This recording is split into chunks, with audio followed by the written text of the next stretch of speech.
अस्सलाम वालेकुम एवरीवन। हम सब पैसे कमाते हैं, लेकिन असल सवाल ये है कि हम सब उस पैसे का सही तरह से मैनेज कर पाते हैं या नहीं। जिंदगी में अक्सर हमारी इनकम तो बढ़ जाती है, मगर सेविंग्स और इन्वेस्टमेंट ये भी जीरो के बराबर। क्यों? क्या प्रॉब्लम पैसे की कमी है या फाइनेंशियल प्लानिंग की कमी? मेरे साथ है खुशनूद सर, जो फाइनेंशियल लिटरेसी और स्मार्ट मनी मैनेजमेंट के एक्सपर्ट हैं। उन्होंने हजारों लोगों को अपने फाइनेंशियल गोल्स अचीव करने में मदद की है। अगर वो हमें बताएं वैसे हम अपनी इनकम को कैसे वाइजली मैनेज करें, बेहतरीन सेविंग और इन्वेस्टमेंट क्रिएट कर सकते हैं, तो चलिए पहले सवाल उनसे पूछते हैं।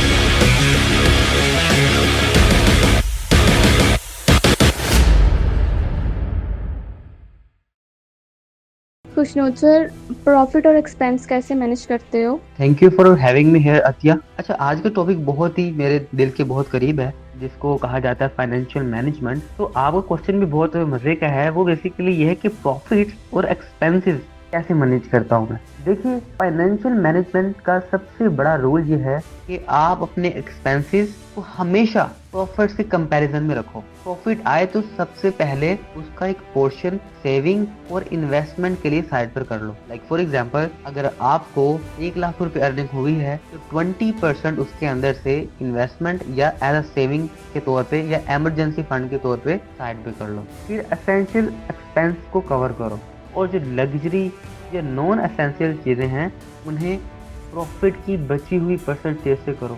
बहुत लोग उल्टा करते हैं, पहले खर्चा करते हैं और जो बचता है उसे सेव करते हैं। मैं कहता हूँ, पहले सेव और इन्वेस्ट करो, बाद में खर्चा करो। खुशनूद सर, सेकंड क्वेश्चन माइंड में आया है कि आपके नज़दीक सेविंग ज़्यादा इम्पोर्टेंट है या री इन्वेस्टमेंट? सेकंड क्वेश्चन आपका ये है, मेरे नजदीक सेविंग्स ज्यादा इम्पोर्टेंट है या री इन्वेस्टमेंट। देखिए, दोनों अपनी जगह इम्पोर्टेंट है, लेकिन डिपेंड करता है आपकी सिचुएशन पे। अगर आप बिगनर हो, पहले सेविंग क्रिएट करना जरूरी है। इमरजेंसी फंड बनाना चाहिए, 3 से 6 महीने के खर्चे कवर कर सके। उसके बाद फाइनेंशियली सिक्योर हो जाते हो, तब री इन्वेस्टमेंट का रोल शुरू होता है। री इन्वेस्टमेंट से ही बिजनेस ग्रो करता है, इनकम बढ़ती है। तो सिंपल फॉर्मूला है, पहले सेविंग्स फिर री इन्वेस्टमेंट। खुशनूद सर, फाइनेंशियल प्लानिंग में सबसे पहले स्टेप क्या होना चाहिए? अच्छा, ये क्वेश्चन मुझसे बहुत बार पूछा गया है। फाइनेंशियल प्लानिंग में सबसे पहला स्टेप क्या होना चाहिए?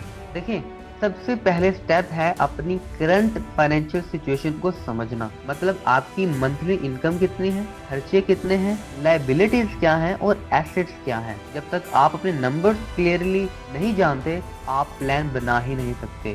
दूसरा स्टेप है goal setting. Short term goals, mid term goal और लॉन्ग टर्म गोल डिफाइन करना। लाइक इसके ऊपर मैं ऑलरेडी वीडियो बना चुका हूँ, आपको ऊपर शो भी हो रही होगी। और फिर एक रियलिस्टिक बजट बनाना जो आपको उन गोल्स के करीब ले जाए। सर, स्टूडेंट्स को अपनी फाइनेंशियल लिटरेसी प्रूव करने के लिए क्या करना चाहिए? अच्छा, यहाँ बात आई स्टूडेंट्स की कि स्टूडेंट्स को अपनी फाइनेंशियल लिटरेसी इंप्रूव करने के लिए क्या करना चाहिए। एक्चुअली बात यह है कि स्टूडेंट्स के लिए सबसे इम्पोर्टेंट है बेसिक मनी मैनेजमेंट सीखना, जिसके ऊपर ऑलरेडी मेरे चैनल ही पूरा बिजनेस के रिलेटेड है। छोटी छोटी इनकम में पॉकेट मनी को भी ट्रैक करना शुरू करो, बजट बनाने की आदत डालो, अपने खर्चे लिखो और अननेसेसरी एक्सपेंस को कंट्रोल करना सीखो। ऑनलाइन रिसोर्सेज, बुक्स और पॉडकास्ट अवेलेबल हैं। फाइनेंशियल एजुकेशन, फाइनेंशियल लिटरेसी के ऊपर ऑलरेडी 2-4 वीडियोस हैं, बट मैं इंशाल्लाह इसके ऊपर एक पूरा सीरीज बनाऊंगा, पॉडकास्ट बनाऊंगा इसके लिए भी। तो उन्हें आप फॉलो लाजमी कीजिएगा और चैनल को भी सब्सक्राइब करना मत भूलिएगा। और सबसे ज़रूरी, कंपाउंड इंटरेस्ट और इन्वेस्टमेंट्स के लिए बेसिक कंसेप्ट जल्दी समझ लो, क्योंकि जितनी जल्दी स्टार्ट करोगे उतनी बड़ी ग्रोथ मिलेगी। सर, आपकी कोई फाइनेंशियल गलती जो आज भी याद है आपको?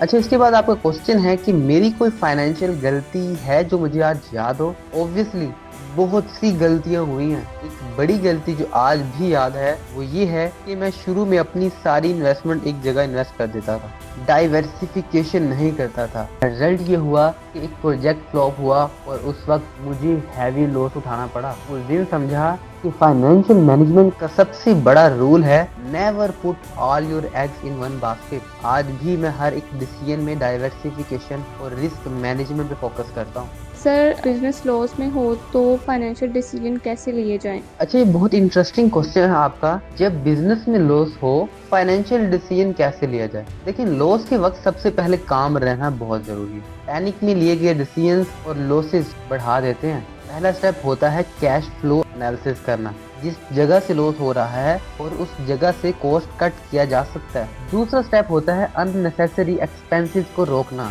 और एक लीन मॉडल पे शिफ्ट होना। और तीसरा स्टेप है अपना फोकस रेवेन्यू जनरेशन पे ले आना, या तो न्यू क्लाइंट्स लाना या एग्जिस्टिंग क्लाइंट्स को रिटेन करना। लॉस का मतलब एंड नहीं है, बल्कि एक सिग्नल है कि आपको अपनी स्ट्रेटजी चेंज करनी है। सर, एक छोटे बिजनेस ओनर के लिए फाइनेंशियल मैनेजमेंट का सिंपल फॉर्मूला क्या होगा? अच्छा, लास्ट आपका क्वेश्चन ये है कि छोटे बिजनेस ओनर के लिए फाइनेंशियल मैनेजमेंट का सिंपल फॉर्मूला क्या होगा? देखिए, सिंपल फॉर्मूले में ये रिकमेंड करता हूँ कि 50-30-20 रूल, मतलब प्रॉफिट का 50% डेली ऑपरेशन और एसेंशियल एक्सपेंसेस के लिए रखो, 30% री इन्वेस्टमेंट के लिए और 20% सेविंग या इमरजेंसी फंड के लिए। साथ ही हमेशा अपने अकाउंट्स ट्रांसपेरेंट रखो। नोटबुक या सॉफ्टवेयर में हर इनकम और एक्सपेंस लिखो, और सबसे इम्पोर्टेंट, प्रॉफिट को पर्सनल एक्सपेंसेस के साथ मिक्स मत करो।